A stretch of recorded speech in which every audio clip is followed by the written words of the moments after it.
اب ان کے بعد تقریر پیش کرنے کے لیے میں محمد ارحان بن محمد ذاکر صاحب عادل آباد درجہ ناظرہ قرآن الف کو دعوت دیتا ہوں، وہ آئے اور اپنی تقریر پیش کرے۔ السلام علیکم ورحمۃ اللہ وبرکاتہ۔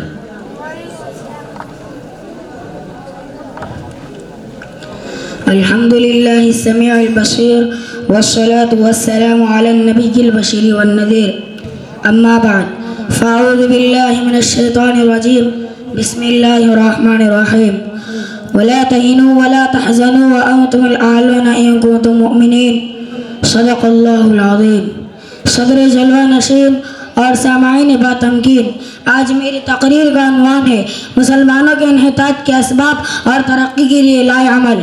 محترم حاضرین، آج مسلمان سارے عالم میں پستی کا شکار ہے، دنیا کے چپا چپا میں ذلیل وخار ہے، زندگی کے ہر شعبے میں پسماندگی کا شکار ہے، قسم پرسی کے عہدیدار ہے، ترقی کی راہوں میں وہ لاچار ہے، مصائب و حوادث کے سلسلے ان پر لگاتار ہے، ان کے عزت و عظمت کی چادر تار تار ہے، آخر مسلمانوں کی کیوں یہ حالت اظہار ہے، جبکہ مسلمان اللہ کا خلیفہ ہے۔ اس کی عظمت کی کہانیاں قرآن نے سنائی ہے، اس کی سلطنت و شوکت کے داستانی حدیث نے بیان کی ہے، اس کی رعب و دبدبے کے نغمے تاریخ نگاروں نے گائے ہیں۔ ہاں یہی وہ مسلمان ہیں جن کے آہ سے عرش الہی ہل جاتا تھا، جن کی ایک صدا سے جنگل خالی ہو جاتا تھا، جن کی رہبری کے لیے شیر بھی حاضر ہو جاتا تھا، جن کی رہنمائی آسمانوں سے کی جاتی تھی، جن کی عیادت بھی سبب مغفرت ہے، جن کی دعا میں قبولیت ہے، جن کے لب و لہجے میں ہیبت ہے، جن کی فطرت میں سلطنت و شوکت ہے، کعبۃ اللہ سے بڑھ کر جن کی آبرو و عزت ہے۔ یہ میری اپنی بات نہیں بلکہ یہ فرمان رسالت ہے۔ اس کے باوجود موجودہ دور میں مسلمانوں کا مقدر میں کیوں ذلت و نکبت ہے، ان کے انحطاط و پستی کی کیا علت ہے؟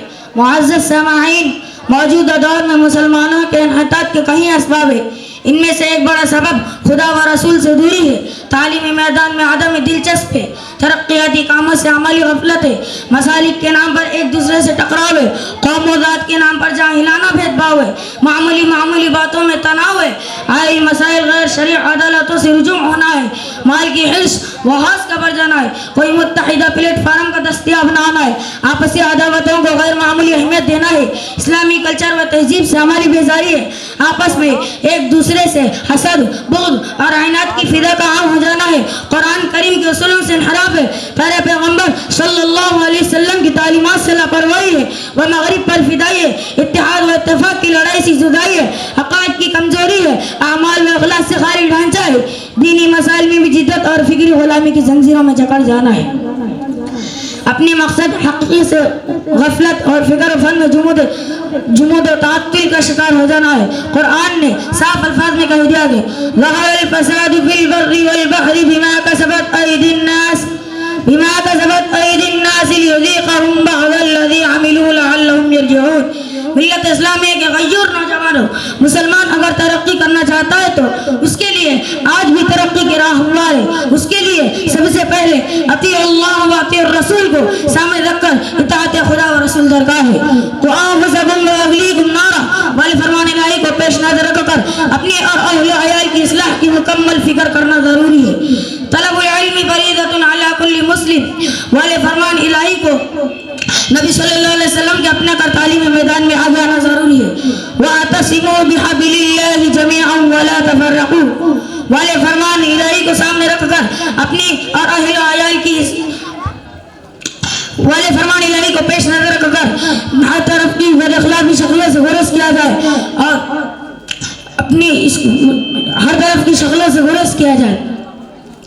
اسی کو علامہ اقبال نے یہ کہا تھا کہ آبرو تیری باقی ملت کی جمعیت سے تھی، آبرو تیری باقی ملت کی جمعیت سے تھی، جب یہ جماعت گئی تو رسوا تو ہوا۔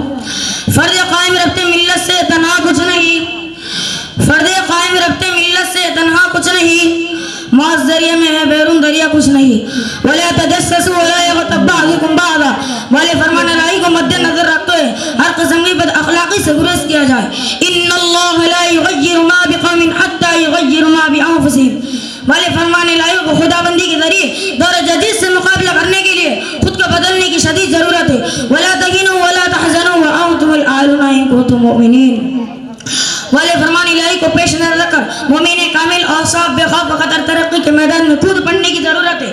اور علامہ اقبال نے ترقی کی تمام راہوں کی بڑی تجویز پیش کرتے ہوئے کہا تھا کہ محمد سے وفا تو نے تو ہم تیرے ہیں، کہ محمد سے وفا تو نے تو ہم تیرے ہیں، یہ جہاں چیز ہے کہ لوح و قلم تیرے ہیں.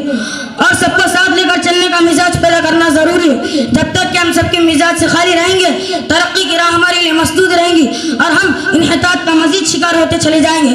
آخر میں بس اتنا ہی کہنا چاہتا ہوں، بہے زمیں پہ جو میرا لہو تو غم نہ کر، بہے زمیں پہ جو میرا لہو تو غم نہ کر، اسی زمین سے مہک تو گلاب پیدا کر. وآخر دعوانا الحمدللہ. ماشاءاللہ ماشاءاللہ، بہت خوب. ان کے تقریر سے خوش ہو کر بہت سارے ساتھیوں نے انعام دیا ہے اور ہمارے صدر صاحب کی طرف سے بھی جو ہے انعام ہے، وہ آئے اور اپنا انعام لے کر جائے. اور ماشاءاللہ بہت سارا انعام آیا ہے. اللہ جزائے خیر دے اور خوب ترقی عطا فرمائے. اور اسی طریقے سے ادارے کی جانب سے جو ہے مومنٹو دیا گیا ہے، وہ اپنے مولانا عبد المتین صاحب کے ہاتھوں سے مومنٹو لیں.